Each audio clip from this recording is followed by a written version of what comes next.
estamos un poco atrasados.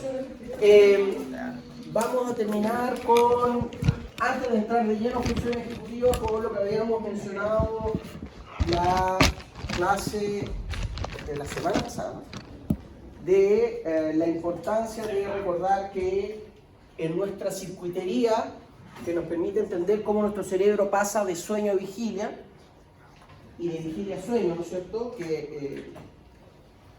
La idea es que ustedes los recuerden bien, ¿no es cierto? Particularmente el papel que juega el núcleo tubero-mamilar, ¿se acuerdan?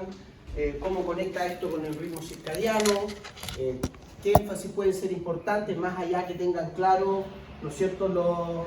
Que ustedes sean capaces de describir las distintas etapas del sueño no REM, etapa, ¿no es cierto? 1, 2, 3, 1, 2 y sueño profundo, 3, 3, 4, del sueño REM, qué funciones creemos que están detrás del sueño. Recuerden que no hay un consenso total, pero que desde el punto de vista de la neurobiología, el sueño es una conducta, ¿ok?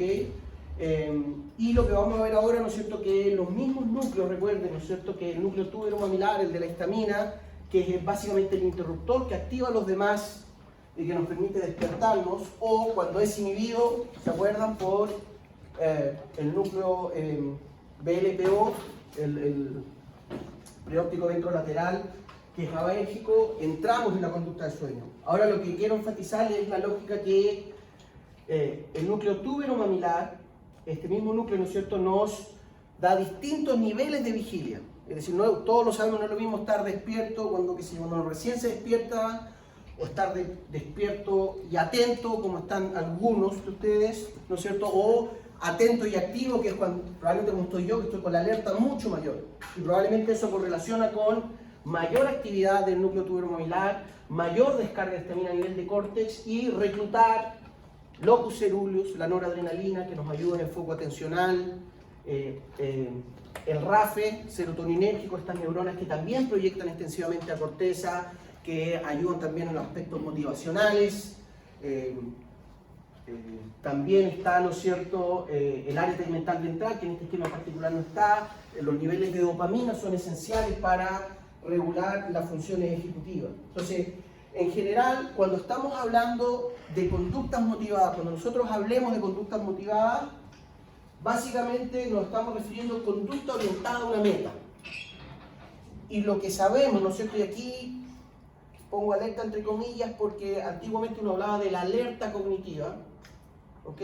Pero actualmente se ocupa más el término vigilia, a pesar que vigilia también ofrece espacio a confundirse porque uno cree que al igual que el dormir, ¿no es cierto?, tiene varias etapas, la vigilia, recuerden, también tiene distintos estados y los que están gobernados por los distintos grupos que hemos mencionado. Entonces, cuando hablamos de la neurobiología del dormir, recuerden que hay muchos aspectos que están relacionados con la homeostasis, básicamente el receso proliferativo, el descanso, que sería principalmente, ¿no es cierto?, lo podríamos posicionar en la etapa 3-4 del sueño, ¿no es cierto?, un sueño de onda lenta, un sueño profundo. Aspectos más complejos como memoria, aprendizaje, ocurrirían en el sueño REM, ¿no es cierto?, en el sueño REM,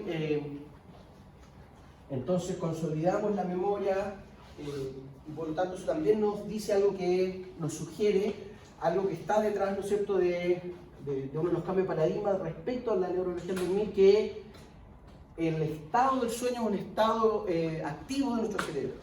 ¿Okay? Entonces no confundir que es una clásica, a una primera volea, ¿no es cierto?, estudio, el hecho que el dormir tenga esta función de descanso, pero nuestro cerebro, que es obsesivo compulsivo, hay que activamente hacerlo dormir, igual que un niño.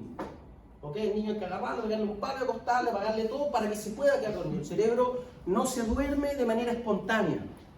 Entonces recuerden que los mecanismos que describimos, que ustedes debieran ser capaces de relacionar incluso con los ciclos circadianos, etc., son procesos activos en los cuales tenemos que forzar a nuestro cerebro a cambiar su actividad y eso nos va a permitir, ¿no es cierto?, lo que creemos entender como algunas funciones del dormir. Y por el otro lado, cuando estamos hablando de, ¿no es cierto?, de estos mismos núcleos, pero ahora durante los distintos estados de alerta o vigilia, lo que estamos hablando, ¿no es cierto?, es de estas conductas motivadas y conductas orientadas a metas. Y en general, mientras más con mayor alerta, mayor vigilia tenemos, eso lo correlacionamos, ese es el paradigma experimental, si quieren verlo así. Mientras más vigilia, mientras más alerta, más motivados estamos hacia algo. ¿Ya? Entonces aquí, cuando hablamos de alerta o vigilia cognitiva, no lo asocien con la alerta como el estrés físico, ¿no es cierto? Como la respuesta simpatoadrenal. Ya, porque eso sugiere un estado de estrés, ¿no es cierto? Aquí la alerta se refiere, ¿no es cierto?, a niveles de vigilia, mayor actividad cognitiva. Y ahí lo que es clave, ¿no es cierto?, para que uno pueda tener una conducta motivada, es decir, orientada a una meta, ya vamos a hacer las definiciones, son, ¿no es cierto?, algunas características que dan cuenta de cómo se sostiene la conducta motivada. Un aspecto importante, ¿no es cierto?, es las emociones. Ya lo hemos mencionado, lo dijimos, ¿no es cierto?, implícitamente cuando hablamos de la vía mesocorticolímbica, cuando hablamos de la amígdala, ¿no es cierto?, que la emoción le da mucho carácter y saliencia a nuestros eventos, ¿ya? Entonces, cosas que hay que recordar porque probablemente no vamos a alcanzar a verlo todo, pero en general las emociones, relaciones, ¿no es cierto?, con el sistema límbico, amígdala, eso conecta muy intensa y recíprocamente con el hipocampo y nuestra región de la memoria de nuestra historia de vida. Y el ejemplo que yo siempre les doy, generalmente uno recuerda, si ustedes hacen una recapitulación de su vida y tratan de recordar lo más posible, generalmente lo que uno mejor recuerda son historias que están etiquetadas con una emoción. Cuando nació un hermanito, cuando se murió un pariente, su primera vez, ¿no es cierto? Esos eventos de alta significancia emocional también generan una impronta en nuestro cerebro y eso nos favorece también la conducta motivada. Otro aspecto, por cierto, que es lo que también vamos a relacionar ahora con la vía mesocorticolímbica, es el aspecto de las recompensas, ¿no es cierto? Que nuestras conductas, recuerden, están motivadas, están orientadas a metas, y es posicionarnos en escenarios que nos agradan, como una clase de neurofisiología, o alejarnos de un escenario que nos desagrada, eso también nos da recompensa. Como una clase de neurofisiología. Mentira, borde, corte. Y el otro aspecto que es muy importante, ya que a la luz de las evidencias sabemos que es relevante, es lo que se conoce como los reforzadores biológicos. ¿Ya? Quizás el más evidente es la comida. Cuando uno tiene hambre, ¿no es cierto?, hay una conducta orientada a comer, es evidente. Y la presencia de comida nos va a reforzar esa conducta. ¿Ya? Y es muy importante entonces que nuestra capacidad de orientar nuestro cerebro, orientar nuestras conductas finalmente, hacia las metas, a lo que nos gusta, a lo que nosotros decidimos hacer, necesitamos reforzadores, ya sean implícitos, como el alimento, como una relación social en particular, o más bien abstractos, ¿no es cierto?, como esta capacidad predictiva que tiene la corteza prefrontal de posicionarse, ¿no es cierto?, que es algo bastante elaborado si uno lo piensa, ¿no es cierto?, es pensar en el futuro y saber que, no sé, si pasa en el ramo, que si yo cada vez se acercan más a la meta de ponerse un estetoscopio, bla, bla, bla. ¿Sí? Y aquí solo es que lo he mencionado, lo vamos a hacer relativamente rápido. Primero las definiciones, ¿no es cierto?, que es lo que entendemos por motivación. Por eso cuando hablamos de una conducta motivada, la motivación es un concepto abstracto, ¿no es cierto?, es un concepto operacional que uno inventa para explicar una conducta que está alejada de la clásica respuesta estereotipada a un estímulo, ¿ya? Y quizás la definición, de nuevo, desde la neurociencia, capaz que en psicología o en algún otro ramo lo puedan definir de otra manera, pero la definición que genera más consenso es la de un médico alemán, Wolfgang Schulz, que describe la motivación como una medida del esfuerzo que hace un individuo por lograr una recompensa o evitar un escenario favorable, que es lo que acabamos de mencionar. Entonces, esto creo que yo ya se los había mencionado, ¿no es cierto? Si nosotros hacemos un paradigma experimental en que tenemos 100 ratas en ayuno, no le hemos dado comida en 24 horas y ponemos, ¿no es cierto?, una torre y arriba ponemos un quesito. Nosotros podríamos decir, las ratas son las más motivadas, las que, ¿no es cierto?, realizan el esfuerzo y van directamente a comer, ¿sí? Y uno puede clasificar en una población los individuos más motivados y los menos motivados. A eso se refiere a un que es operacional, que yo tengo que generar un escenario en que pueda ver que esa conducta, ¿no es cierto?, está orientada y es intensa, es decir, apenas el ratón puede, va derecho a comer. Y uno define ese ratón como el ratón más motivado del grupo. ¿Ok? Cuando los estudiantes vienen a clase, uno podría definir que están más motivados que los perafrutales que no vienen.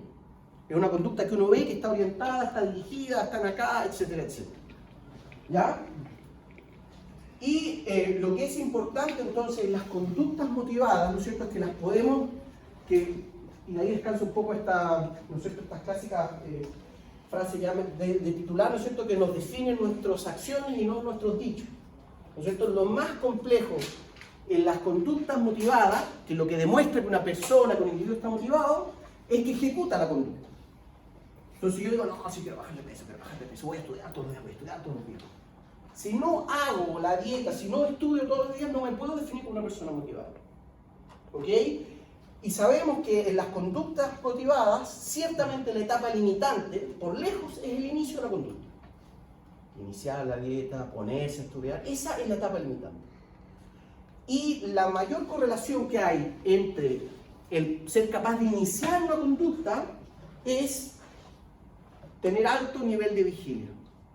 Entonces uno sabe, o podemos hacer un estudio que cuando usted finalmente ya se dio todos los reales, tuvo me gusta, Instagram, y se pone a estudiar, en el momento que se pone a estudiar, uno podría ver que hay descarga de histamina desde el núcleo tubero mamilar, se está reclutando el locus ceruleus, el RAF, y todos estos núcleos que hemos estado mencionando. ¿Ya? Entonces es bien importante tener presente que, porque en los libros se dice, recuerden, la función ejecutiva, exclusivamente la corteza, pero lo que define las conductas finalmente, ¿no es cierto?, que el individuo está orientado a un objetivo, es, ¿no es cierto?, el nivel de alerta que tiene el cerebro. ¿Sí? Y ahí entonces de nuevo el núcleo tubero mamilar es el que recluta todos estos sistemas. ¿Ya? Entonces cuando estamos diciendo que la vigilia es esencial para la conducta motivada, creo que ya se lo había mostrado en una clase anterior, lo que se conoce como la campana de Hebb. En general, de nuevo, el paradigma desde la neurociencia, sabemos que nuestras funciones ejecutivas están en óptimo trabajo cognitivo cuando está ocurriendo el procesamiento sensoriomotor. ¿Se acuerdan? Yo le mencioné desde la primera clase, parietofrontal, frontoparietal. Cuando uno ve esa actividad, uno sabe que la corteza prefrontal está trabajando óptimamente. ¿Ya? Si nosotros inhibimos el procesamiento sensorial, y hay muchas evidencias que lo muestran, no tenemos una buena capacidad de planificar, categorizar y hacer las funciones ejecutivas. ¿Ya? Y la vigilia, de hecho, se define como un estado en el cual, ¿no es cierto?, está optimizado el procesamiento de los estímulos sensoriales. ¿Ya? Y es, ¿no es cierto?, ante cualquier tarea que puede ser física, ¿no es cierto?, un desempeño físico, un deportista, o mental, realizar una prueba, va a depender de los niveles de vigilia o de alerta, como quieran llamarlo. Y esto es lo que se llama la campana de Hebb, porque el psiquiatra Hebb fue el que definió este concepto, ¿no es cierto?, es que si usted tiene bajos niveles de vigilia, porque probablemente una tarea que lo motiva poco o lo que sea, en general su desempeño en esa tarea va a ser bajo. Y a medida que va aumentando la alerta, vamos a llegar a un estado de vigilia óptimo en el cual nuestro desempeño va a ser el mejor. ¿Ya?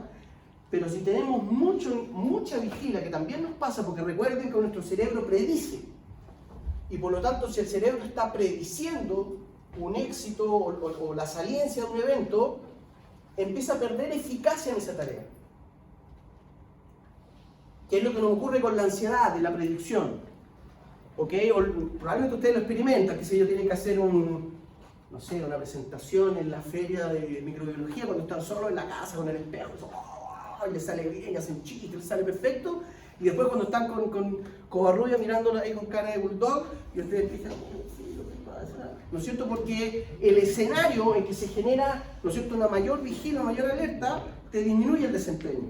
Esto está súper estudiado también en deportistas de alto rendimiento, que los deportistas, digamos, muchos de ellos dicen, a mí mi desempeño, que sea un salto ornamental, un gimnasta, le sale mejor en el ensayo, en el entrenamiento, que cuando tiene 40.000 personas, porque ante la expectativa y la saliencia del evento, está, ¿no es cierto?, con una sobrecarga de vigilia.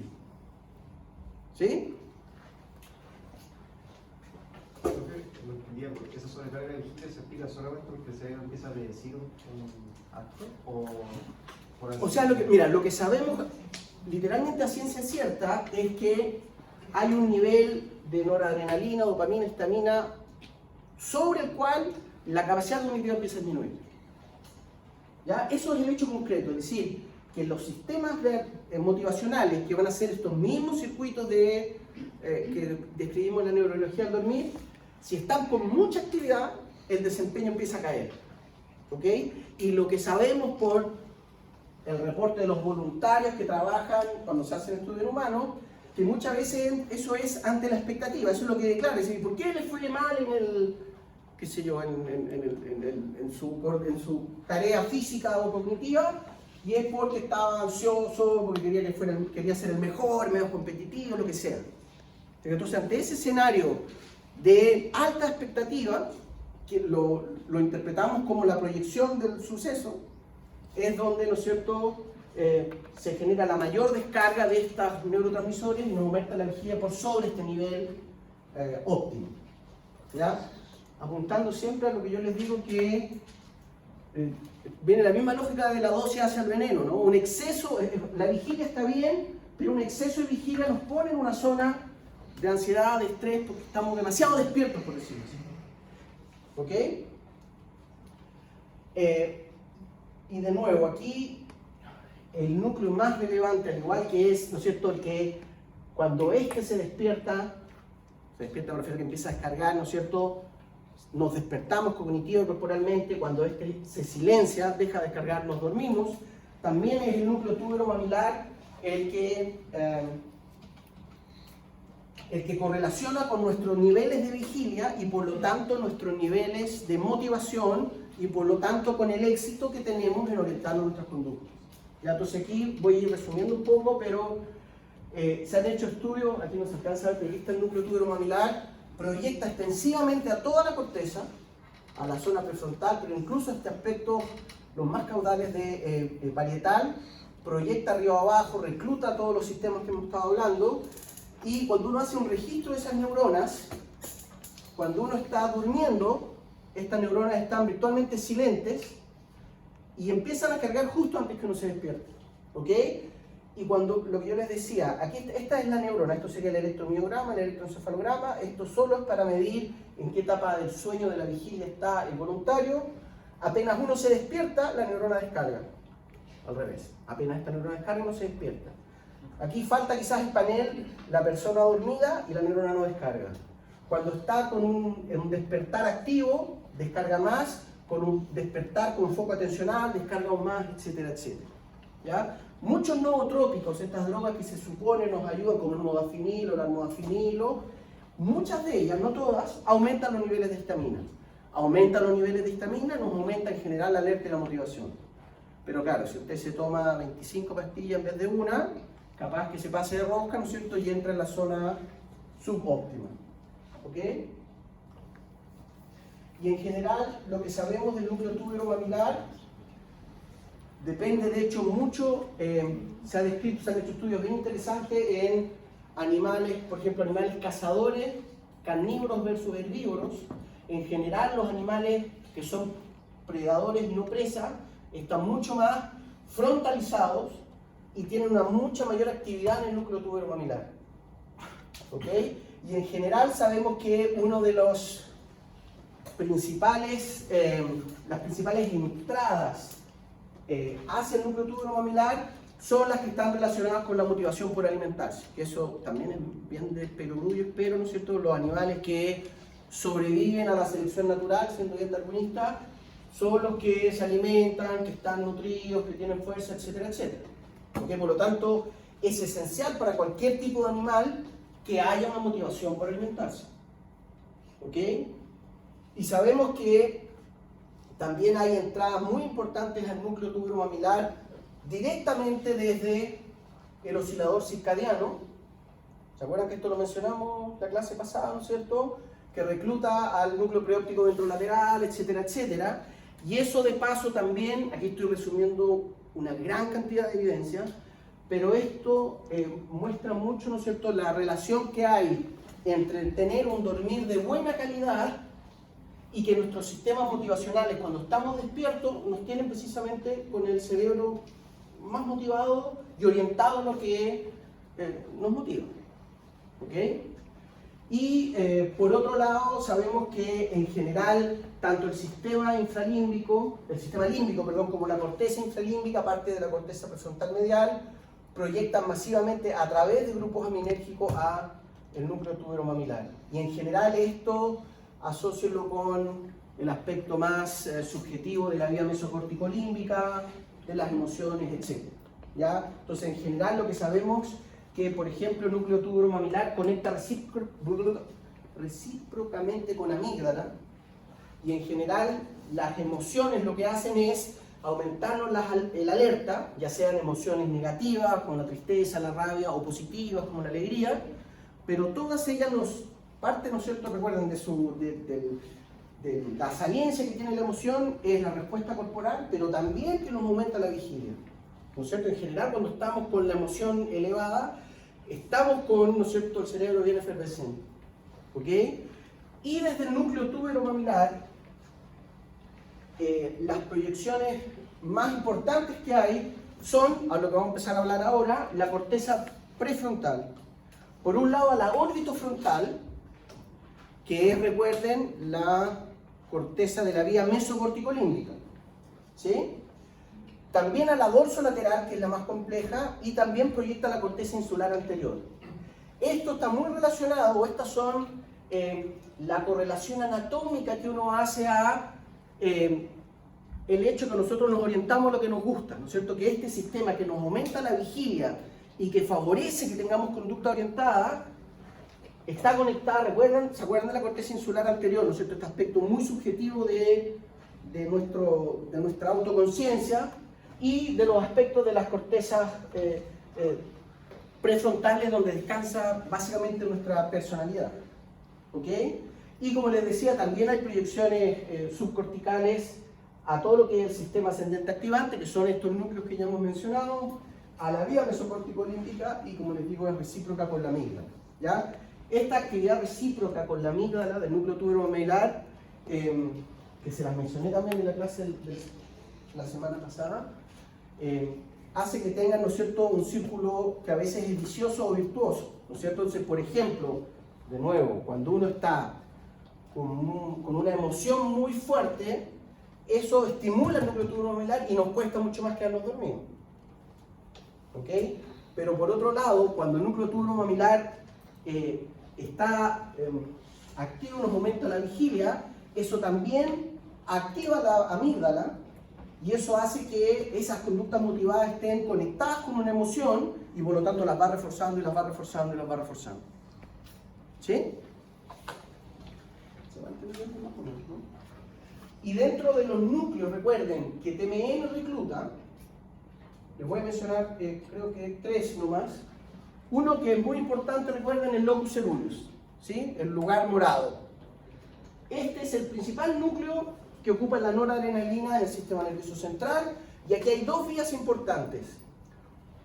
Desde el punto de vista conductual, la más importante es la que se conoce como la cerúleo-cortical, que es directamente a la corteza prefrontal, ¿no es cierto? Y esta está, voy a hacer la historia corta, ¿no es cierto? Pero uno puede inhibirla farmacológicamente de manera bien específica, sin afectar otras rutas. Y lo que sabemos es que cuando uno le inhibe la descarga de noradrenalina en la corteza prefrontal, uno se la puede inhibir tanto como el 80-90%, uno queda con déficit atencional inmediato. El otro acá de la moneda, Ritalin, esos medicamentos que son para atacar el déficit atencional, lo que hacen es inhibir la recaptura de noradrenalina y por lo tanto aumentan los niveles de noradrenalina en un 20, un 30% en la corteza prefrontal, y eso nos genera foco atencional, de lo cual vamos a hablar probablemente en la próxima clase. Y eso, recuerden, vía cerúleo-cortical. Aumento de noradrenalina en la corteza prefrontal nos mejora todas nuestras funciones ejecutivas.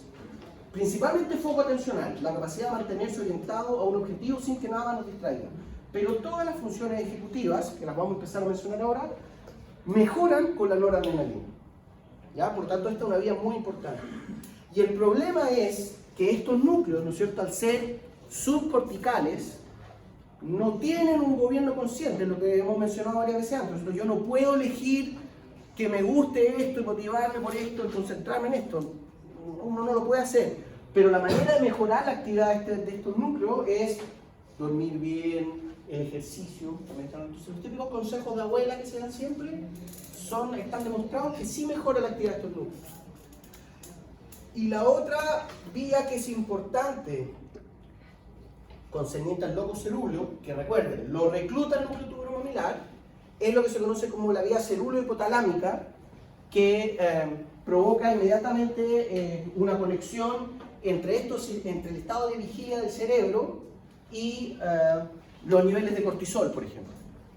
Entonces, en general, cuando recuerden que el cortisol es una hormona totalmente necesaria, no se queden con la idea, como alguien lo mencionó en una prueba, ¿no es cierto? El cortisol crónico en exceso genera hipertensión, fibrosis, bla, bla, bla, pero el cortisol es esencial para mantener una buena actividad cardiorrespiratoria. El cortisol es una hormona fisiológica que nos hace bien, ¿ok? Y es muy importante que cuando nosotros nos aumenta la actividad cognitiva, eso esté correlacionado con un aumento del trabajo corporal. Cuando, no sé si se acuerdan que en fisio en algún momento yo les decía que el puro hecho de despertarse hace que aumente el consumo de energía casi el doble. Por lo tanto, tiene que aumentar la actividad corporal y cardiorrespiratoria aparejadamente con la demanda de oxígeno que está demandando, a la redundancia, el cerebro. ¿Ya? Y sabemos que la vía cerúleo-hipotalámica es, ¿no es cierto?, la que conecta directamente con el eje CRH, CTH, descarga de cortisol, etcétera, etcétera. Ya una estimulación directa sobre el sistema endocrino, si quieren verlo así. ¿Ya? El otro set de núcleos que son importantes en este contexto de consumación de conducta, es decir, no solo tenerla orientada, sino que ejecutarla, recuerden. ¿Ok? Los núcleos del RAF dorsal, los serotoninérgicos. ¿Ya? Estos núcleos que son...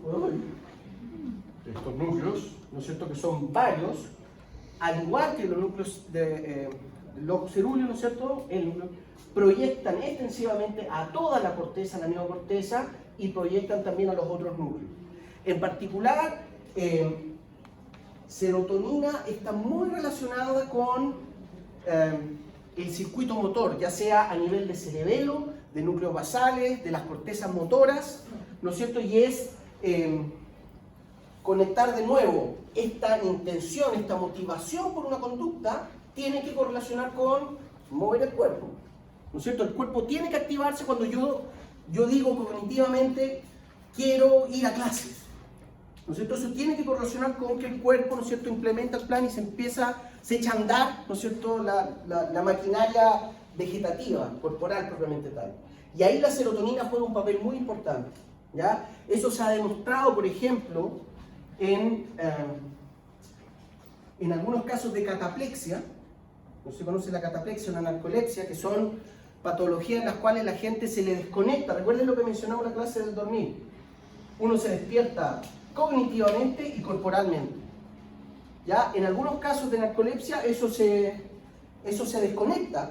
Entonces la persona literalmente se desploma, como si estuviese en sueño profundo, sueño REM, pero cognitivamente está despierta. Y sabemos que en esos casos es una hipofunción serotoninérgica que está asociada con incapacidad de reclutar toda la maquinaria, ¿no es cierto?, del sistema motor. Desde arriba, corteza premotora, todo el núcleo de la base, tálamo, bla, bla, bla, cerebelo, hasta directamente por aquí hacia abajo por las vías rubroespinal, retículoespinal, etc. ¿Esto pasa en coma? En algunos comas hay, o sea, lo voy a decir de otra manera, si hay lesión selectiva de los núcleos del RAF, una persona entra en coma. Y cuando hay esas lesiones, de repente que hay una lesión troncocefálica, puede haber, si recluta los núcleos del RAF en serotoninérgico, también eso genera coma. Y, perdón.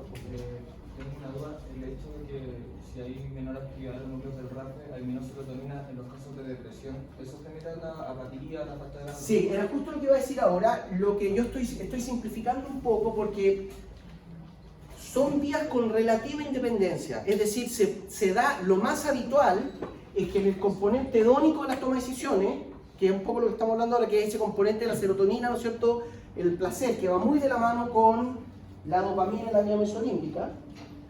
Ese componente, que también es proyección inferotemporal, es el que uno ve mermado en las depresiones serotoninérgicas, donde la fluoxetina es muy buena porque inhibe la recaptura, etc. Pero no siempre eso va a ir aparejado con un déficit motor, por ejemplo. ¿Ya? Tienen cierta divergencia ambas funciones serotoninérgicas. Pero sí es correcto decir, en general recuerden, la serotonina es uno de nuestros neurotransmisores primitivos más importantes. Entonces, está muy relacionado la serotonina con la estabilización del sueño, es precursor de la melatonina, no sé si se acuerdan que lo mencionamos por ahí. También tiene favorece el apetito, favorece la libido y también estabiliza el ciclo sueño-vigilia, ¿ok? Y en este aspecto hedónico motivacional es lo que uno ve que está mermado en muchas depresiones, las depresiones más leves, pero las más recurrentes, que son las que se atacan con inhibidores selectivos de la recaptura de serotonina, como la venlafaxina, fluoxetina, etc. ¿Ya? Y los otros dos son las vías dopaminérgicas que ya la hemos mencionado, tanto la nigra pars compacta, la nigroestetal, como la mesolímbica hacia Humboldt, ¿no es cierto? Ambas son fuertemente, la nigra sobre todo, implementadora de la respuesta motora, de la flexibilidad en la conducta, en virtud de la conducta, y ya hemos hablado de la vía mesolímbica, no le vamos a dar más vuelta, pero lo cierto es este hecho que nos orienta fuertemente la conducta y hacemos lo que hacemos porque nos gusta y no otra razón. ¿Sí? Entonces lo que quiero que tengan en mente es, ¿por qué lo menciono? Porque recién ahora que vamos a hablar de la corteza prefrontal, estos núcleos definen mucho más la conducta de uno que la corteza prefrontal. Eso es lo que hay que tener siempre presente. ¿Ya? Entonces, este es más o menos, ¿no es cierto?, el esquemita que habíamos mencionado, que nuestra corteza prefrontal, en una caricatura bien simplona pero asertiva, uno la podría asociar como el angelito, ¿no es cierto?, el deber ser, el plan ideal de lo, ¿no es cierto?, y es, no, que tener calugas, que estudiar, que voy a leer, ¿no es cierto?, Voltaire todos los días, hay unos planes, así uno quiere ser la mejor versión de uno mismo, ¿no es cierto? Y la vía mesolímbica, y esto, incluyendo estos núcleos monominérgicos, serotonina, dopamina, sería más bien el diablito, el cerebro más orientado a recompensas cortoplacistas, no a grandes planes, y en esa dialéctica, ¿no es cierto?, es que se define nuestra conducta. Y a veces estamos más orientados y más apegados a nuestro plan cortical, que nos dicta la corteza prefrontal, pero a veces cuando estamos más estresados, más cansados, nos cargamos más hacia nuestro cerebro más primitivo, más emocional, y tenemos conducta que en buena hora, por lo demás, porque si no seríamos todos iguales. Recuerden esto que hemos mencionado, ¿no es cierto?, que los circuitos subcorticales definen más nuestra personalidad que la corteza prefrontal. ¿Okay? Entonces, cuando estamos hablando de funciones ejecutivas, ¿de qué estamos hablando? Estamos hablando, y aquí sí que sería válido poner a las frases el para, ¿ok? Porque estamos hablando de una habilidad que es controlar conscientemente nuestros pensamientos, nuestras emociones, nuestras acciones sobre todo, con el objetivo, ¿no es cierto?, de lograr una meta, de alcanzar un objetivo específico. Por lo tanto, sí hay un para. Cuando uno hace las cosas, usted viene a clase para hacerse lindo con el profesor. ¿Sí? Y las funciones ejecutivas, ¿cuáles son? ¿No es cierto? La más importante, inhibición conductual. Todos lo sabemos, ¿no es cierto?, que uno ajusta su conducta, no es lo mismo estar con los amigotes en la barra al bar que comiendo con la suegra y el suegro, estar en clases que estar, ¿no es cierto? Eso es la inhibición conductual. La flexibilidad mental, la capacidad, ¿no es cierto?, recuerden que una de las definiciones de inteligencia es resolver problemas, independiente de que sea un problema emocional, racional. Pero la flexibilidad mental es una prerrogativa del cerebro de pocos mamíferos, ¿no es cierto? Y es capacidad de resolver problemas. Finalmente, una definición laxa de inteligencia. El control emocional, ¿no es cierto? La capacidad de controlar nuestras emociones, que es, ¿no es cierto?, controlar corticalmente nuestro sistema límbico. ¿Ya? Pero eso es parte de la función ejecutiva. Lograr dominar nuestras emociones, la rabia, las penas, no tomar decisiones eufóricas, de alegría, etc. El racionamiento verbal y en general todo lo que es abstracto, pensamiento lógico matemático, también es una función muy compleja, se considera una función ejecutiva. La iniciación de las conductas, lo que hemos estado hablando todo este rato, ¿no es cierto? Porque no solo es planificar, categorizar, es decir, qué es más importante que otra cosa, pero iniciar la conducta. Y esa es una función ejecutiva más compleja porque depende de aspectos subcorticales, es decir, aspectos que no dominamos. Entonces uno puede decir, sí, me voy a levantar por la mañana a estudiar, hacer ejercicio, lavar la loza y bla, bla, bla, pero uno no lo hace. Porque uno no lo domina y esos aspectos motivacionales escapan a uno, ¿ok? Y bueno, como estamos diciendo, entonces las funciones ejecutivas, lo que tienen que tener claro que van a depender de esta relación con estos núcleos que están, ¿no es cierto?, desde el troncoencéfalo arriba, pero el aspecto más complejo de la función ejecutiva descansa en la corteza prefrontal y nosotros, ¿no es cierto?, vamos a hacer la clasificación clásica de fisiología en que tenemos 3 subdivisiones de la corteza prefrontal, ¿ok? La corteza prefrontal orbitofrontal, ya lo vamos a definir con más calma, la dorsolateral, ¿sí?, y la medial o ventromedial, por dentro. ¿Sí? Esas son las 3 grandes divisiones de la corteza prefrontal que nosotros vamos a mencionar, pero en estas 3, ¿no es cierto?, lo que ustedes deberían ser capaces es de correlacionar con estas funciones ejecutivas y cómo conversan, ¿no es cierto?, cómo se relacionan sinápticamente con otros núcleos que van determinando nuestra conducta. Aquí en este otro esquema la misma lógica, ¿no es cierto? La corteza dorsolateral, recuerden, esta va a ser la más compleja. Control cognitivo superior, la capacidad de planificar, la capacidad de darle categoría, ¿no es cierto?, categorizar las cosas, y de seguir reglas abstractas, de seguir instrucciones, de seguir una conversación, la memoria de trabajo, una función ejecutiva de la cual vamos a mencionar. Esta lejos, la más compleja. ¿Ya? La corteza prefrontal dorsolateral, entonces es la que ya la hemos mencionado dentro de la vía mesocorticolímbica, ¿no es cierto?, que es la que le concede un valor hedónico a las recompensas, ¿no es cierto?, qué tanto nos gustan las cosas que hacemos y por lo tanto eso va a orientar también nuestras conductas, y en ese contexto quizás lo más importante es eso. Y siempre se resalta mucho que va un poco en el sentido del valor hedónico de la recompensa, que es el procesamiento quimiosensorial principalmente del sentido del gusto y del olfato, ¿ya? Pero lo que está detrás de eso finalmente, siendo más funciones más primitivas, más elaboradas, es la capacidad de la corteza prefrontal orbitofrontal de orientar nuestras conductas hacia lo que nos gusta. Entonces el aspecto más subjetivo de nuestro desempeño, de nuestro ser en el mundo, lo da la corteza orbitofrontal. Esta es la que, por ejemplo, cuando Cornejo escucha Bad Bunny, dice, ¡ay, pues se pone a bailar y cantar!, ¿no es cierto? Él tiene esas conductas bastante particulares, pero eso es lo que hace que Cornejo sea Cornejo y no hayan 2 Cornejos, por suerte. ¿Ok? Entonces, recuerden eso, está conectada con el sistema límbico, le llega la información del sistema límbico, en contraposición que la corteza prefrontal medial o ventromedial es la que, ya lo hemos mencionado cuando hablamos de amígdala, donde están las cortezas prelímbica e infralímbica, la que está regulando amígdala. Entonces, en una de las funciones ejecutivas esenciales, que es el control de las emociones, eso se lo tienen que achacar a la corteza prefrontal medial. ¿Ya?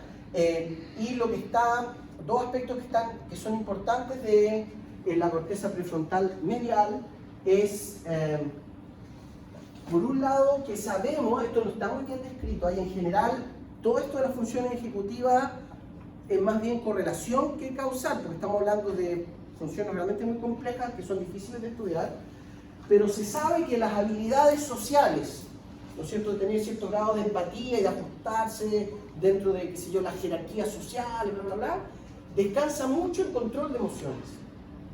Y hay algunos de estos síndromes del tipo Asperger, ¿no es cierto?, en los que uno ve en que no hay una buena regulación desde la corteza prefrontal medial sobre la amígdala.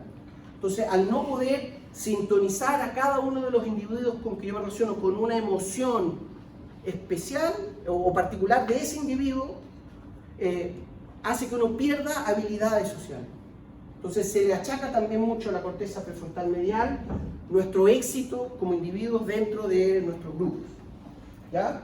Y lo otro que es muy importante, que la corteza prefrontal medial es la que más fuertemente conecta con el hipocampo y la que nos permite correlacionar el escenario en que estamos con lo que hemos vivido en esos escenarios. Entonces uno sabe cuando viene a una sala, cómo se tiene que hacer lindo, se acuerda de las consecuencias de ofender al profesor o de quemar la sala, se acuerda de las consecuencias de portarse bien en la sala, ¿ya? La capacidad de recuperar información de nuestra historia de vida y ponerla al servicio del escenario que estamos viviendo, eso también es corteza prefrontal medial.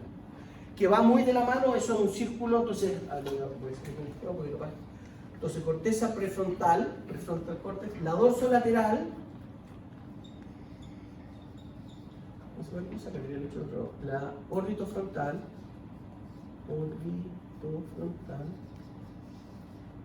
y la ventromedial o medial, que también se le conoce como singular. Y por ejemplo, con amígdala, a ver, lo que hay que tener claro es que estas tres se comunican entre sí de manera muy robusta y bidireccional. Las tres subdivisiones de la corteza frontal están íntimamente conectadas entre ellas, muy fuertemente, conversan. ¿Ok? Recuerden, un aspecto importante va a ser, ¿no es cierto?, con sistema límbico, BTA, núcleo accumbens, amígdala. Sabemos que corteza medial nos logra gobernar, más o menos, ¿no es cierto?, amígdala, pero amígdala proyecta corteza orbitofrontal. ¿Se fijan? Pero básicamente en estos loops, por ejemplo, se dan, o sabemos que, por eso digo que esto es más correlacional que causal, sabemos que estos tipos de loop córtico-limbo-corticales se activan cuando uno está con un grupo de gente que son afines a él, o que uno está con la gente que le gusta finalmente. ¿Se fijan? Pero siempre es la que es más compleja en esos aspectos, la dorsolateral. Entonces, que por ejemplo, si usted se encuentra con su grupo de amigotes o amigotas, se va a conversar, lo pasa bien, y la corteza dorsolateral finalmente es la que comanda la decisión de iniciar la conducta, de quedarse o decir no, vamos a ir a estudiar. ¿Ok? Y a veces el peso lo gana, ¿no es cierto?, el aspecto más límbico, y a veces lo gana también el aspecto más racional, digamos así. ¿Ok? Bueno, no voy a entrar mucho en ese contexto, pero lo que sí quiero enfatizar es lo que les mencionaba hace un rato, que lo que se conoce como el internal drive es el empuje, básicamente el aspecto motivacional, es directamente el sistema límbico y algunas de estas estructuras de troncoencéfalo y hipotálamo que proyectan, ¿no es cierto?, a estas cortezas, ¿ya? El aspecto del angelito del diablito. Y en general, entonces, lo que sabemos es que, como se los mencioné al principio, la corteza prefrontal requiere, ¿no es cierto?, no, más bien, las funciones ejecutivas requieren del procesamiento sensoriomotor continuamente para lograr un desempeño correcto de estas funciones ejecutivas. ¿Ya? Si uno omite, y por eso uno le da mucho bombo a la fisiología sensorial, perceptual en los cursos de neurociencia, porque se sabe que más allá de provocar alguna agnosia sensorial, etcétera, etcétera, o por amor al conocimiento, sabemos que si no hay un buen procesamiento sensoriomotor, no va a haber buena función cognitiva. Es decir, lo que está detrás de esto, si bien podemos localizar, ¿no es cierto?, las funciones ejecutivas en la corteza prefrontal, no están desconectadas del resto del cerebro. Y si no hay conversación con las cortezas de asociación y este control sobre el procesamiento en general, no hay una buena función ejecutiva. ¿Se Entienden esa idea, ¿no? Voy a pasarlo más rápido. Una característica de la corteza prefrontal. Recuerden que ya lo hemos mencionado hasta la náusea, es lo más distintivo de nuestro cerebro. Es lo que más, de nuestro cerebro humano, es lo que más define nuestra conducta y es la zona del cerebro que más tarda en madurar. Y que de hecho, ¿no es cierto?, el periodo de adolescencia es adolecer, ¿no es cierto?, carecer de función ejecutiva. Que es una visión muy adultocéntrica, pero bueno, los adultos somos los que tienen esto. ¿Ok? Pero lo que sabemos es que la corteza prefrontal, muchos estudios así lo muestran, ¿no es cierto?, a lo largo desde que nacemos, ¿no es cierto?, hay primero lo que se conoce como un florecimiento sináptico. Y literalmente uno ve las neuronas en la corteza que están llenas de botones sinápticos y un montón de sinapsis. Y básicamente, en nuestra tierna infancia, empiezan a reforzarse algunos de estos circuitos. Por ejemplo, si uno tempranamente estudia música, etcétera, etcétera. Pero lo que sabemos es que entonces hay un florecimiento sináptico que correlaciona bastante bien con el comienzo de la primera función ejecutiva, que es la memoria de trabajo, la capacidad de retener información relevante para una tarea. Ya vamos a hablar de eso. Pero el grueso de las funciones ejecutivas empiezan a mantenerse y a desarrollarse durante lo que se conoce como la poda sináptica. Es decir, después que hay una gran cantidad de sinapsis, después empiezan a desaparecer las sinapsis. Literalmente hay retracción y la manera de visualizarlo es muy parecido a un árbol frondoso que uno deja regarlo, que empieza a perder las hojas, ¿no es cierto?, empieza a haber menor densidad de un follaje. Aquí ocurre exactamente lo mismo.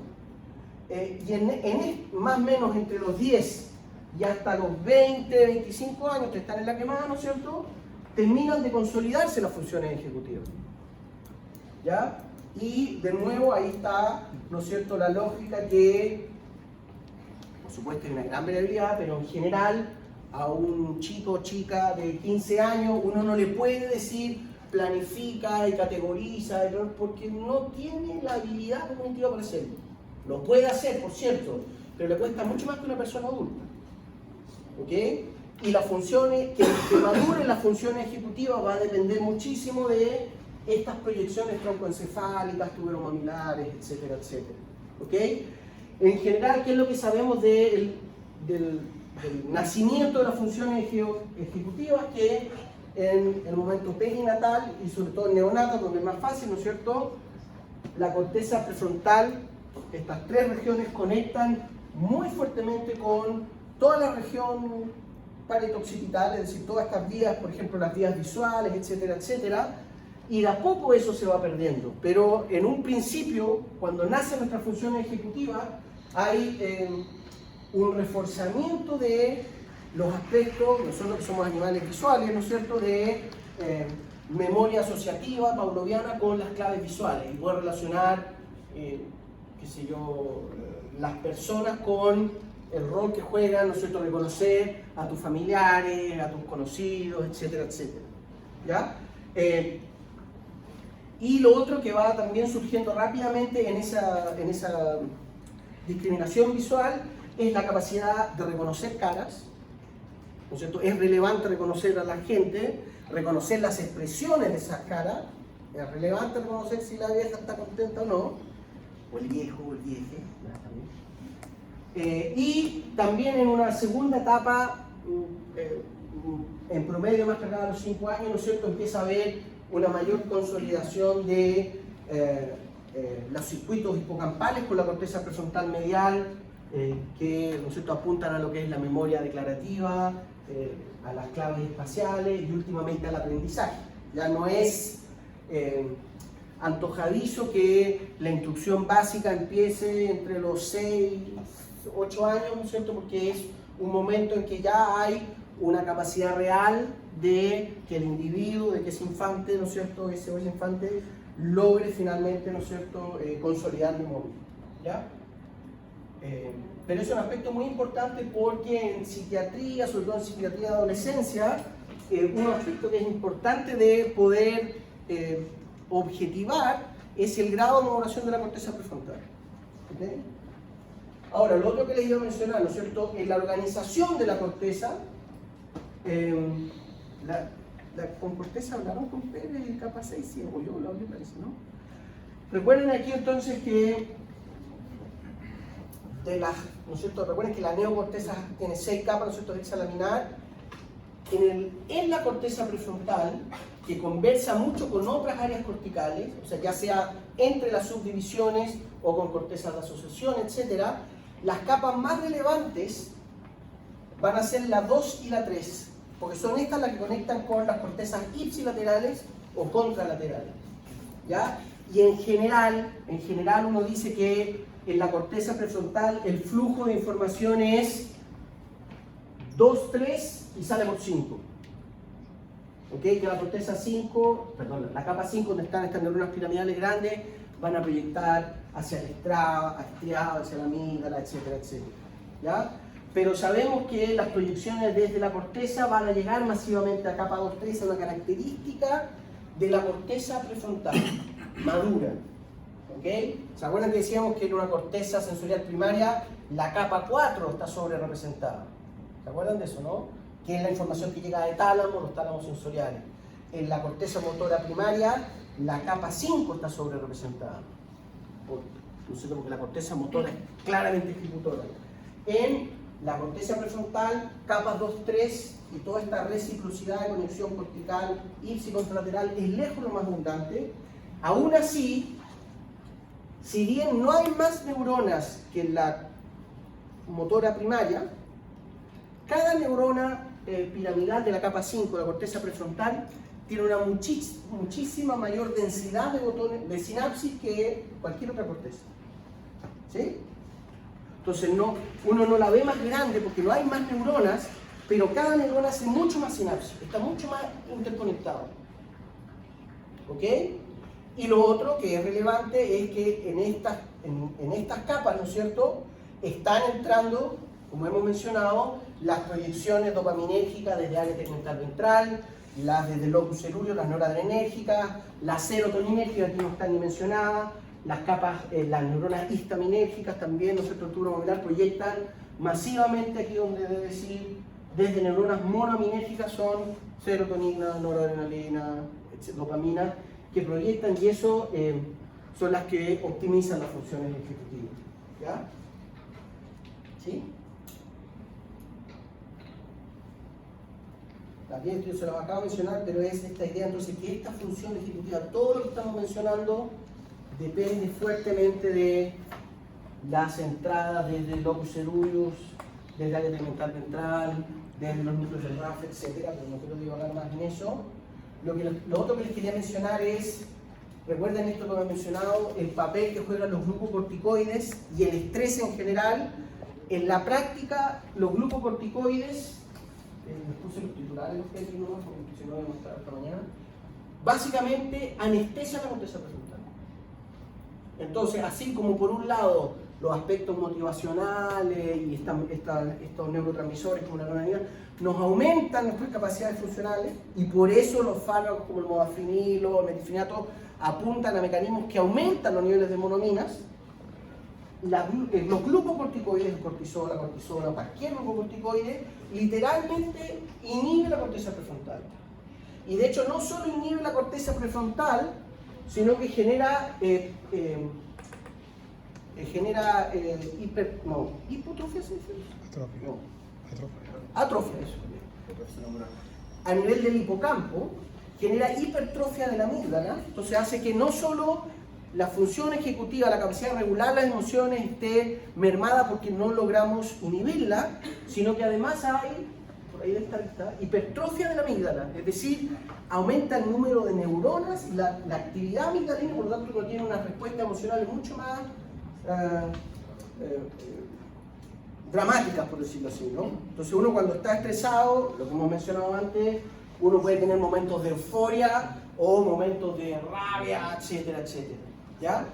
Pero lo que quiero que tengan presente es eso porque probablemente lo que ustedes van a ver cuando estén viendo pacientes es personas que van a estar con algún grado de estrés y por lo tanto las personas que están estresadas es muy difícil que tengan la capacidad, una persona eventualmente sana, difícil que siga una instrucción. Una persona que está estresada, que está enferma, le cuesta más. Y eso es algo que hay que considerar. En la empatía que ustedes van a tener que tener como terapeutas con un paciente, es una persona que está con cierto grado de hipofunción ejecutiva.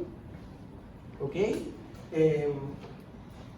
Y eso es algo que es bastante real. En general, ¿qué aspectos ayudan mucho a las funciones ejecutivas? Los consejos no, bueno, ¿cierto? Hacer deporte. Está súper demostrado que el ejercicio, particularmente el ejercicio aeróbico, mejora las funciones ejecutivas en una persona sana, y en una persona estresada genera una remisión. Cuando uno está estresado, cuando uno está con un nivel de cortisol elevado y se pone a hacer ejercicio, los niveles de cortisol bajan. Inmediatamente empieza a haber un ajuste de las funciones ejecutivas. ¿Ya? ¿Esa hipertrofia de la amígdala es permanente o solo No, de rato? ya es un buen punto. No, es bastante plástica, pero va a depender más de la duración que de la intensidad. La mejor correlación que hay con daño permanente a nivel de las funciones ejecutivas es en la duración del estrés crónico más que en los niveles. Es decir, si una persona tuvo, no sé, no sé qué ejemplo que no sea muy... Pero alguien que tuvo, no sé, un dolor muy grande, un lumbago y quedó con el cortisol por las nubes, que se por 3-4 días, eso garantizado que genera una remisión completa, una vez que se estabiliza. Pero una persona que también es algo no poco habitual, que si anda con cálculos renales, con dolor, y anda varios meses con dolor y con el cortisol elevado, esa persona es más probable que tenga una hipofunción permanente de la función ejecutiva. ¿Sí? Pero lo que sí sabemos que, y básicamente qué es lo que está detrás de lo del deporte, es el aspecto de una buena perfusión vascular. ¿Ya? Eso es lo más relevante en términos de función ejecutiva, y probablemente cuando vean geriatría y esas cosas les van a decir eso, que es algo que en fisio también hemos mencionado, ¿no es cierto? Lo del estrés oxidativo y este escenario proinflamatorio que se genera. La bondad del ejercicio, particularmente para el cerebro, es que mejora mucho la perfusión y la llegada de oxígeno, y eso optimiza, de oxígeno y glucosa, y eso optimiza la función ejecutiva. ¿Ok? ¿Cómo se describieron originalmente la función ejecutiva? Probablemente ustedes conocen el caso de Phineas Gage, ¿lo habían escuchado mencionar? La característica de Phineas Gage son dos características. ¿Ya? La primera, que tuvo una lesión que fue de una precisión quirúrgica envidiable para la época. Estamos hablando de 1840, cuando tuvo el accidente más o menos, que básicamente un pistón le atravesó y le hizo una lobotomía de la corteza prefrontal casi sin dañar ninguna otra estructura. ¿Okay? Y la otra ventaja para la neurociencia, no para él ciertamente, ¿no es cierto?, es que él trabajaba como capataz. Estamos hablando de 1840 por ahí, cuando en Inglaterra se estaban haciendo las líneas férreas, etcétera, etcétera, y entonces él trabajaba con mucho subalterno, con mucho obrero, trabajaba con explosivos, tenía que planificar, entonces era alguien que lo tenían antes del accidente muy bien evaluado. Lo evaluaban periódicamente porque era relevante que el capataz de obra tuviera buena llegada y flexibilidad mental con los obreros, que supiese planificar, etcétera, etcétera. Entonces, se sabía y estaba descrito, ¿no es cierto?, que Phineas Gage, ¿no es cierto?, tenía todas las condiciones que se precisaban para un trabajo de relativa alta exigencia, ¿no es cierto? Era bueno para los negocios, bueno para planificar, tenía flexibilidad mental, se llevaba bien tenía, ¿no es cierto?, generaba un buen ambiente laboral, etcétera, etcétera, hasta que en este accidente lo que le ocurrió fue que uno de los pistones de estos clavos grandes donde uno entierra a los durmientes, había un cartucho de dinamita y él cuando hizo así saltó y le reventó, se le metió por el ojo, de hecho perdió la vista, pero le reventó la corteza prefrontal, él nunca perdió la conciencia, de hecho, eso es lo que se relata en el informe, y él después de 3 meses o 2 meses se recuperó completamente, pero la personalidad le cambió. ¿Okay? Y pasó de ser una persona balanceada, equilibrada, que tenía ajuste conductual, a tener una personalidad irregular, desarrolló síndrome de Tourette, era totalmente controlable, irreverente, violento, obstinado, muy poca flexibilidad mental, etcétera, etcétera, y que por supuesto, ¿no es cierto?, era incapaz de planificar el trabajo y dejó de trabajar. ¿Okay? Pero esto fue, porque es tan famoso el caso de Finia, que hay muchos otros casos, pero este fue el primero en que había un análisis de la personalidad antes y después del accidente. Y que además el accidente fue de una precisión total. Después eso a nivel, digamos, los estudios post-mortem lo demostraron.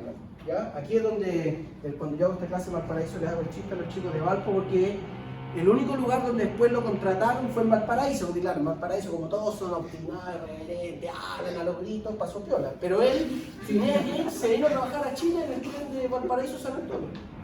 Y era un trabajador para pasar piola. ¿Okay?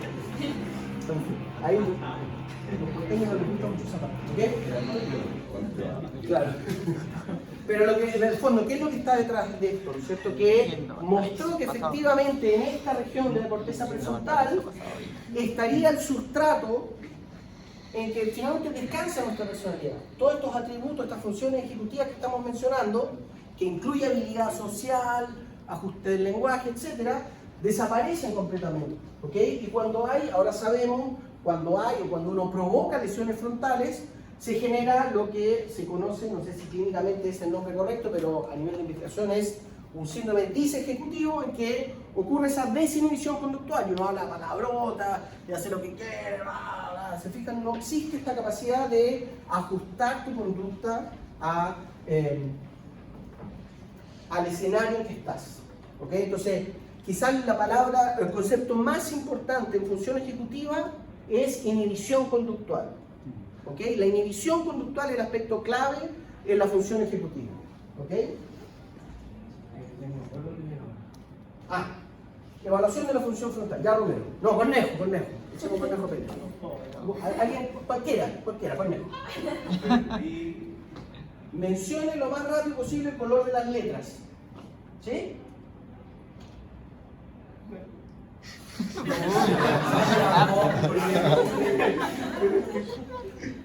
Azul, naranja, rojo, amarillo, negro. Ya. Hasta Cornejo lo hace bien porque hay una buena correlación entre la instrucción y lo que él está observando. A ver, Cornejo. Aquí tenemos que lucir. ¿Vamos? Rojo, amarillo, negro, verde, azul, morado.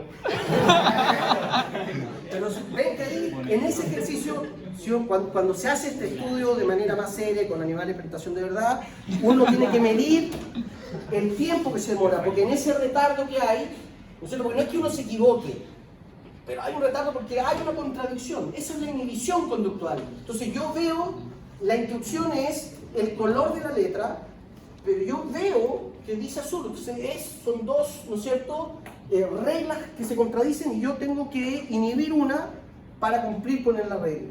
¿Okay? Aquí está detrás otra cosa que es una característica de nuestra corteza prefrontal dorsolateral, que es la única zona del cerebro que conocemos que es capaz de seguir instrucciones. Profe, Dígame. y si él, por ejemplo, hubiera estado solo viendo eso, habría tenido más probabilidades de fracaso, ¿no? Por el tema de que no había motivación. Y, por ejemplo, usted le dice, ya ahora viene una parte más difícil, entonces él está como con la motivación de... Es que sí, eso depende mucho del contexto. Capaz que si fueran personas que Cornejo no conoce o que los quiere, no como usted, porque me dijo que a usted le da lo mismo, capaz que ahí sí se pone más nervioso. Pero en un contexto así probablemente más motivacional que... Sí, dependería mucho. ¿Sí? No sé si me expliqué bien. Va a depender mucho de si la gente con que está rodeado o no le provoca esa expectativa, digamos. ¿Sí? Sí. Si no hubiera dicho la palabra, hubieran sido letras al azar. En vez de que diga Sí, es que ahí no ocurre tan claramente la inhibición conductual. Porque aquí la gracia de lo que se conoce como la inhibición del discurso. ¿Ok? Porque aquí es muy evidente que yo estoy leyendo morado. Entonces la corteza es un estímulo que la corteza frontal lo categoriza muy alto inmediatamente, porque es algo que yo estoy focalizado. Pero la instrucción es el color de la letra. Entonces, en eso que también tiene una categoría muy alta, porque uno naturalmente sigue instrucciones, ¿no es cierto? Ahí se genera una contradicción que uno tiene que inhibir lo espontáneo, que sería leerlo, es decir, morado, no decir negro. ¿Sí? Que no ocurriría si fuera solo la letra. ¿Entiendes? ¿Sí, no? Eso mío, si hubiese una lesión en la corteza prefrontal en ese caso, no habría inhibición conductual. ¿Y qué es lo que se vería? Ya, ahí lo que ocurre, de nuevo, por supuesto, no hagamos la caricatura, no es que uno se equivoque absolutamente, pero muchas veces es que hay un retardo mucho mayor que uno dice, o que el efector a veces sí se equivoca, que no es capaz de seguir la instrucción. Pero en general, incluso con disfunción ejecutiva grosera, uno no se equivoca 10 de 10, se equivoca más o menos la mitad. Uno en general igual es bueno en hacerlo, ¿ya? Pero si uno, de nuevo, uno hace este tipo de ejercicio con niños, los niños chicos, menos de 8 años, que si están entusiasmados y quieren hacer el juego, se equivocan y dicen, no, blanco, no. ¿Se fijan? No logran inhibir y dicen lo que leen. ¿Se fijan? Entonces recuerden, cuando uno hace una evaluación de la corteza prefrontal, esto incluso se hace, hay unos estudios muy interesantes con reclusos, ya con internos en cárceles que están con los niveles de cortisol por las nubes, que están con cierto grado de disfunción ejecutiva, que además arrastran un perfil, un historial socioeconómico, digamos, con mucho estrés, y en general lo que se hace es evaluar la desinhibición o la inhibición conductual, como quieran verlo. Entonces, uno de los primeros paradigmas, esto yo lo he discutido con la doctora Insunza, que fue por mucho tiempo la presidenta de la Sociedad de Psiquiatría Infantil de Chile. Entonces hay uno que se conoce como, el primero que ocupan, que se conoce como el paradigma del escritorio del doctor, que es, ya sea con niños o con un paciente que se sospecha que tiene disfunción ejecutiva, que se siente en el escritorio, a frente del doctor, del terapeuta, y estos típicos escritorios que están llenos de estas figuritas que se mueven, de lamparitas con aceite, muchas cosas que cuando uno está con desinhibición conductual, mientras conversa uno las agarra y dice, sí, doctor, ¿cómo se llama? En cambio, cuando uno está inhibido conductualmente, generalmente uno está chanchado, responde casi como monosílabo, ¿ok? Entonces esa es una primera evaluación rápida que se hace de disfunción ejecutiva, ¿ya? En general, sobre todo con el carácter, ¿no es cierto?, de evaluación que hace un médico sobre un paciente, hay una tendencia que hay cierto grado de inhibición. Es raro que se presente, ¿no es cierto?, esta actitud de estar tomando las cosas, que es muy natural en un niño, no sé, en pediatría, llevar a un niño sentado, un niño de 3 años, tenerlo sentadito. Ahí a propósito, los médicos tienen un montón de figuritas, ¿no es cierto?, que también ayudan a evaluar esos aspectos, ¿ok? Entonces, dentro de esa evaluación está lo que hemos mencionado, el paradigma de la inhibición del discurso, que, ¿no es cierto?, ahí, bueno, por mejor sabemos que, en fin, no voy a decir nada, pero es la inhibición del discurso, esta contradicción entre lo que está leyendo y la instrucción que debe seguir. El otro es lo que se conoce como el paradigma de clasificación de Wisconsin, que es flexibilidad mental, que aquí ocurre algo muy similar. Entonces tú le vas mostrando distintas... El paciente saca una tarjeta y tú le presentas 4 opciones y tú le dices, tienes que clasificar por figura geométrica, independiente del número del color. Entonces él, en este caso, círculo, ¿se fijan? Y después aparece acá otro círculo y tiene que hacer eso. Después le dices, ahora la instrucción es otra, no tienes que clasificarlo por forma, sino que por número de ítems, independiente de la figura geométrica, independiente del color. Y una persona con buena función ejecutiva debiera ser capaz de cambiarse sin error. O si después de eso le dices, mira, ahora no es por número de ítems, sino que es por color. Entonces tienes que parearlo por el color. Y en contraposición, cuando hay disfunción ejecutiva, a uno le cuesta mucho seguir la segunda y tercera orden y tiende a quedarse con la primera instrucción. ¿Se entienden? Y eso demuestra una baja flexibilidad mental. Respecto a planificación, en la clásica, la planificación es lo que se conoce como la Torre de Londres, que es, te dan una suerte de ábaco con distintos números de piezas, te dicen, tienes que llegar, este es tu objetivo final, tienes que ponerlo así, pero nunca puedes poner 2 sobre 1, tienes que hacerlo en 3 posiciones. Entonces el voluntario, el paciente, lo que tiene que lograr es planificar, que nunca puede poner uno sobre el otro, y lograr realizar el objetivo. ¿Se fijan? ¿Se entiende lo que estoy diciendo? ¿No es cierto? Eso es una planificación mental relativamente baja. ¿Ok?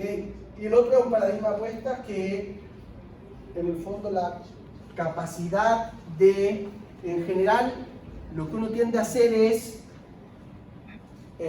ante la opción de ganar poco, arriesgando poco, uno tiende a hacer eso. En general uno tiende a ser más conservador en un paradigma de juego que uno no conoce, pues si uno es experto seguro que empieza a tener ahí triquiñuelas. Pero en un escenario de apuestas, de algo que tú no conoces, lo natural es que si la instrucción es, si apuestas poco tienes más chances de ganar y menos de perder, en contraposición que si apuestas más, puedes ganar más, pero tienes probabilidad de perder mucho más. Y en general uno debiera inclinarse por la posibilidad de ganar más que de ganar mucho. En cambio, cuando uno está con desinhibición conductual, y ahí hay una cosa también mesolímbica que le gana a uno, no sé, que uno trata de ganárselo todo y hace apuestas relativamente absurdas. ¿Ok? En fin. Otro aspecto de la evaluación de las funciones ejecutivas, ¿no es cierto?, es lo que conocemos como la memoria de trabajo.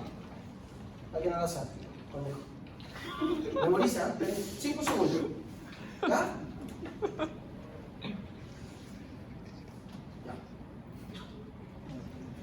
La memoria de trabajo es la capacidad de tener información relevante hasta que ejecutemos una tarea. Una información relevante para ejecutar esa tarea. Si eso, por ejemplo, fuese un número en que yo le digo, mira conejo, si te lo aprendiste, anda a marcarlo y te van a dar las preguntas para la prueba.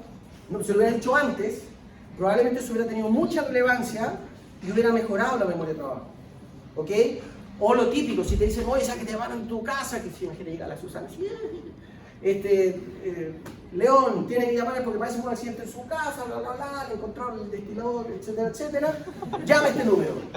Y uno va a tener el número presente, uno va a estar con ese número presente hasta que haga la tarea. Llamar, uno se comunica y virtualmente después de eso uno se olvida el número. Porque ya no va a ser relevante esa información. ¿Se entiende esa lógica, no? A ver el número, por favor. 98976. 98, 97, 20, 67. Yo también lo sé. Va, ahí está. Me equivoqué en 2 números, pero estaban ahí. Lo cruzaste. Los números. 98, eso es lo que se conoce como memoria de trabajo. La otra manera de evaluarlo es con lo que se conoce como respuesta espacial retardada. Aquí lo que uno hace, en general, esto, ¿se acuerdan que yo les he comentado esto? Que uno puede fijar un láser que esté correlacionado con donde uno está mirando. Entonces, la instrucción es decirle al voluntario, al paciente, ¿cierto? Mira, aquí hay una cruz y a continuación aparece un punto. Entonces, donde aparece ese punto, la próxima vez que aparezca una cruz, tú tienes que mirar a ese lugar. Así de simple. Entonces, lo que uno debiera esperar es que, que tú le dices al voluntario, tienes que mirar el centro de la cruz, y uno ve que el láser está aquí. Así. Y en general, cuando hay, por ejemplo, déficit atencional, ya hay una incapacidad de dejar la vista fija. Y uno ve que el láser se mueve para todos lados. ¿Ok? Entonces uno dice, mira, aparece la cruz, la instrucción es hacer un movimiento sacádico, un movimiento de ojos, aquí. ¿Te fijas? Entonces, empiezan a aparecer varias figuras geométricas. Y cuando aparece la cruz, lo que uno debiera ver es que el voluntario hace ese movimiento. ¿Sí? Que es una tarea súper sencilla. ¿Ok?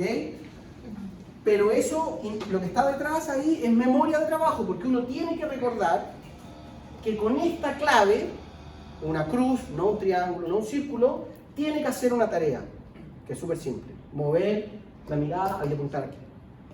¿Se fijan? Entonces, lo interesante de esos estudios, que es más o menos lo que estoy tratando de esquematizarme aquí, ¿no es cierto? Uno te muestran la clave, el movimiento sacádico, y después hay un retardo, empiezan a aparecer distintos tipos de figuras, hasta que aparece de nuevo la clave, y ahí tú ves que el voluntario hace el movimiento. ¿Ok? Lo interesante, para quienes les interesa, ¿no es cierto?, que si durante esa tarea uno hace registro de las neuronas de la corteza prefrontal dorsolateral, uno ve que esas neuronas, desde que aparece la clave, no responden con la clave, responden con mantener la información ahí. que sería la memoria de trabajo. E independiente de lo que dure, porque aquí no sé si se alcanza a ver bien, pero aquí está la flechita que en el fondo es cuando aparece de nuevo la cruz y uno tiene que cumplir con la instrucción. Pero todo el retardo entre que aparece por primera vez la cruz y aparece segunda vez la cruz, las neuronas de la corteza prefrontal dorsolateral están descargando. Y si esto se demora 3 segundos, va a estar 3 segundos. Si se demora 1 minuto, va a estar descargando 1 minuto. Pero mientras más tiempo pasa, menos descargan las neuronas y menor memoria de trabajo tiene uno. En el caso de la respuesta espacial retardada de este movimiento cefálico es relativamente sencillo. Pero si le pregunto a Cornejo, ¿se acuerda el número? Claro, usted que también Sí. se suena. A ver. 98, 97, 60, 27. Pero a medida que van pasando los minutos y la hora, como no es una información relevante, es una información que uno va perdiendo. ¿Ok? Pero ¿qué es lo que les quiero mencionar con esto? Que esta capacidad de retener información, que llamamos memoria de trabajo, porque es información relevante para una tarea específica, muy simple como un movimiento de ojo, un poco más compleja como retener un concepto abstracto como una secuencia numérica. ¿Ok? Y eso correlaciona con esta descarga. Y cuando hay un aumento de la actividad o descarga dopaminérgica y noradrenérgica sobre la corteza prefrontal, mejora nuestra capacidad de trabajo, nuestra memoria de trabajo. ¿Entienden lo que estoy diciendo, no? Es decir, si la tarea que usted está realizando, como Cornejo sabe que ese es mi número telefónico, tú sabes que me puede hacer pitancia, dice, ¡ah! Se ve que eso lo motiva por retener la información, la hace más relevante. ¿Y qué es lo que veríamos? No es mi número telefónico, Cornejo. Veríamos mayor descarga, correlacionaría con una mayor capacidad de recuperar esa información de la memoria de trabajo, y eso correlacionaría con además una mayor descarga de dopamina y noradrenalina en este lugar. ¿Entienden lo que digo, no? ¿No sería más largo? Bueno, más largo. No, mayor frecuencia de descarga, pero eventualmente más largo, le duraría más tiempo esa memoria. Si la información es relevante, tú la vas a retener por más tiempo. Si no es relevante, uno se lo empieza a olvidar. Porque no empieza a quedar en una categoría de tareas importantes.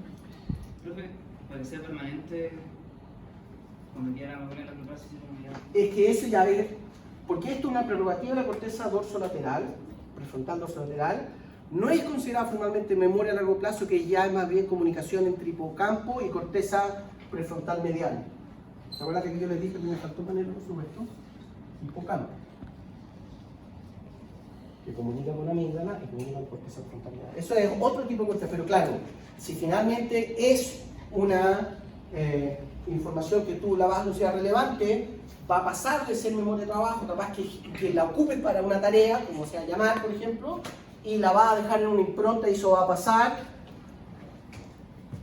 al hipocampo y la vas a retener y va a ser la información que retiene. ¿Sí?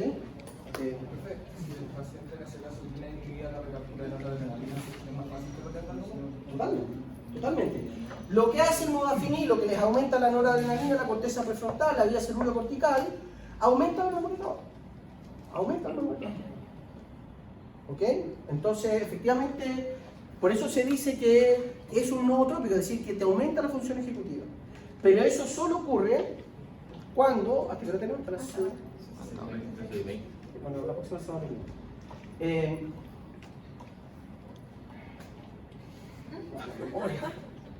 Esto solo ocurre, el efecto del modafinilo, que ya lo dije, cuando esto va aumentando junto con el ritmo circadiano, es decir, cuando uno se toma el modafinilo en la mañana, genera estos efectos. Cuando uno se lo toma en la tarde, genera el efecto, ¿se acuerdan ese de que DLPO quedaba inhibido, por lo tanto tú aumenta la vigilia, ¿no? ¿Ya?